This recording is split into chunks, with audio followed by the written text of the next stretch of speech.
Welcome to this Delft Stack tutorial video. In this video, I'll show you how to select multiple photos on your Mac. Whether you're organizing pictures, moving files to another folder, or deleting several images at once, knowing these shortcuts can save a lot of time. To get started, open the folder that contains your photos in Finder. If you want to select several photos one after another, click the first image, then hold down the Shift key on your keyboard and click the last image in the group. Your Mac will automatically select all the photos between those 2 points, making it easy to grab a whole range of pictures in a single step.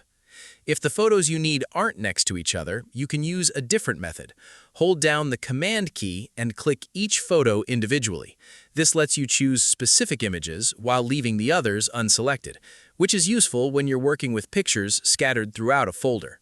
By the way, if you're finding this tutorial helpful, take a moment to like the video and subscribe to the channel for more quick Mac and iPhone guides.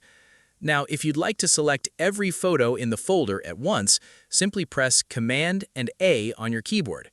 This shortcut instantly highlights all available photos, which is perfect when you need to copy, move, or organize an entire collection.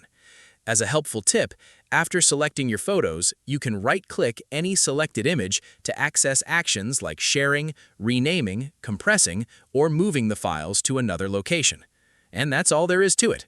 Selecting multiple photos on a Mac is quick once you know these simple shortcuts. Thanks for watching this Delft Stack tutorial video, and I'll see you in the next one.